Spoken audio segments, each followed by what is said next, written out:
Hi, you're on RESCU TV. I'm so excited to have one of my own business idols on RESCU TV today, Lisa Messenger, who really, oh my God, you do so much in a day. Oh, thank you. I could say the same about you, though. It's a mutual love fest. It is a mutual. Now, you are an incredible businesswoman, a serial entrepreneur, a publisher of books, a publisher of magazines, a publisher of a website, and now the author of Daring Disruptive. Yes, which is very exciting, and I can't quite believe I managed to write that in amongst putting the magazine out when it's still in its infancy. But anyway, it is out, so that's exciting. Let's talk about your journey in entrepreneurialism, because I think that it's a really hot topic at the moment. A lot of people, with the shifting sands of what is considered permanent work and long-lasting careers, there really is a shift of reinventing yourself in the career that you want and love. Tell us about your story, because I really love your story. Thank you. Well, yeah, I don't know how far back you want me to go, but basically I started my first business 13 years ago, and essentially because I got fired from my previous It's a good story. Kind of, like I'd always wanted equity in every company I'd worked for. I didn't know what equity meant, and so I decided eventually I should go out and work for myself. They brought a guy in above me, and started as kind of an integrated marketing agency, and then morphed or pivoted as you do in business, and 3 years later decided to write a book with no publishing knowledge whatsoever, and I had a half-day self-publishing workshop and a half. This is what I love, and I think it's a really practical piece of advice. Yeah. That you didn't let your lack of experience or expertise stop you. You had some basic training, call it a half-day workshop, combined with passion and burning desire to go forward. But you didn't get stumped by that. A lot of people wait for the perfect opportunity to come, for their PhD to arrive. Okay, yeah. You know what I mean? Absolutely. So tell us about the psychology of just having the guts or the naivety to do it. Yeah, well, I mean, that was interesting. That was literally my first book. I knew nothing about it. But what I did do, which I think so many people don't, and it's like you say, they kind of, they write a 100-page laborious business plan. You know, they're set on what the outcome is going to be. And so they ultimately invariably fail because they're so attached to that and they're not able to morph and move quickly with the market. Whereas I'm completely counterintuitive to that, and I literally can come up with ideas every single day, literally back of the envelope stuff. Which is kind of gorgeous, because in this book you share some of that and you share your process, which I think is really interesting. Yeah, about failing fast. And it's so easy. I like that.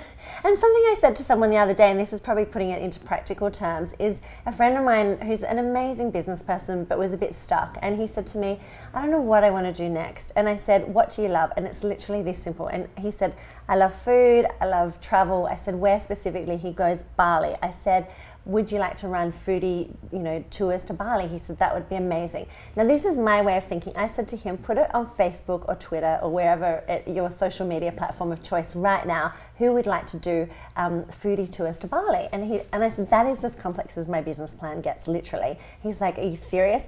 The thing is, you put that up, you only need 1 or 2 people to say, I'm interested. And then he can say, okay, I think it's going to be about $5,000. Are they still interested?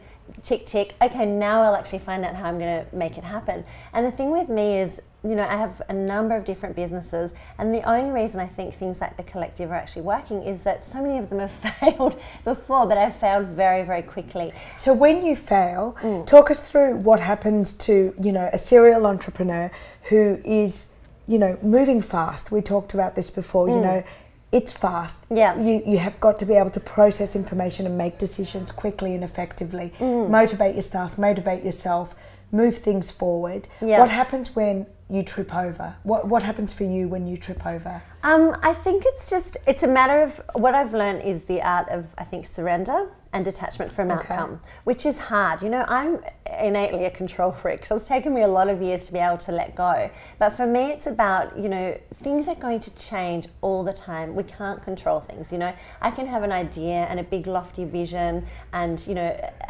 some goals and, certain process and systems around where I think I want to go. But it's about not being attached to that, and that not being the only be all and and end all. And so that enables me to just move with the flow and change very, very quickly and move with whatever the market is telling me. You know, it's funny, I launched the print magazine 16 months ago, and, you know, if I had the print magazine alone, I was saying to you, someone said to me yesterday, when did it start turning a profit? I'm like, I don't think the print magazine will ever make a profit. And so I've had to be able to think very, very quickly on my feet and bring lessons from, you know, other industries to a print magazine and look at additional revenue streams. And at the moment we have about 18 different revenue streams, you know, advertising and newsstand and subscriptions, which are traditional magazine revenue streams, are just 3 of them. Then we do events and products and collaborations and, you know, now the online and all sorts of different things that are just lessons that I've pulled from other industries and pulled together. So why the book? The book, because I think there's been a big fascination with the magazine. And has been.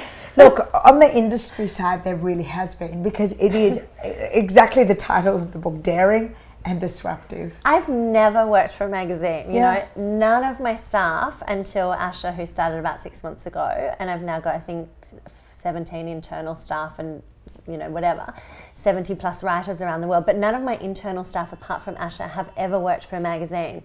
So there's quite a fascination, I think. You know, some of the other editors and publishers have been extraordinary and so supportive, and they just sit down with me and shake their head and go, how the hell are you doing this?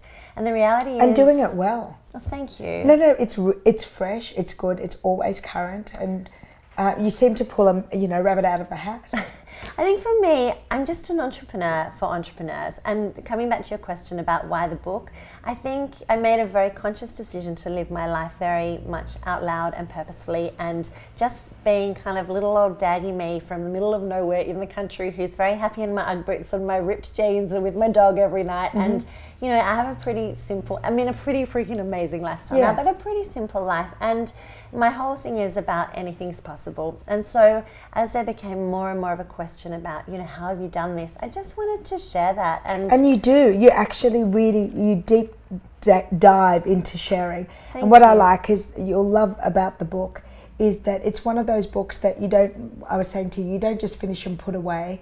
You'll leave it by your bedside, you'll take it in your handbag, you'll read it on the train, because it's a good mixture of stories, and it's a good mixture of just like some peppy reminders. You know, the page where you share your mantras is, it's a nice thing. You know, you can pick a chocolate from that and make it your own. Or thank you. And I just wanted to be really authentic as well. I mean, one thing about the magazine was, having been on the other side of media for years, so many people asked me, you know, the easy questions, which was great for my spin and hype, because it was like, aren't we successful, aren't we fabulous? But I don't think it really helped anyone.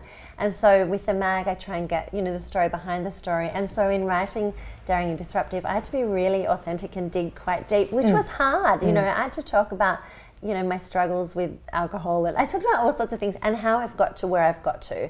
And the point around that is that I want people to know that it's not just a silver bullet. You know, it's not a quick pill. It's been a long journey, you know, of trying lots of things, failing lots of times, going through some personal crises, and, you know, being spat out at the other end, and hopefully finally something is actually working. So it's kind of a bit about my story and the journey of the collective.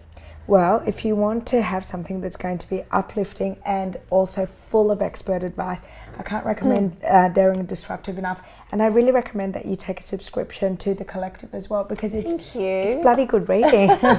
You are a darling. Thank you so much. Thank you so much for sharing some of your insight with us. It's always so refreshing to have people who'll tell the truth about the good and the bad. Well, I think that's what you're all about, so I'm glad I could share. Thank you. Thank you.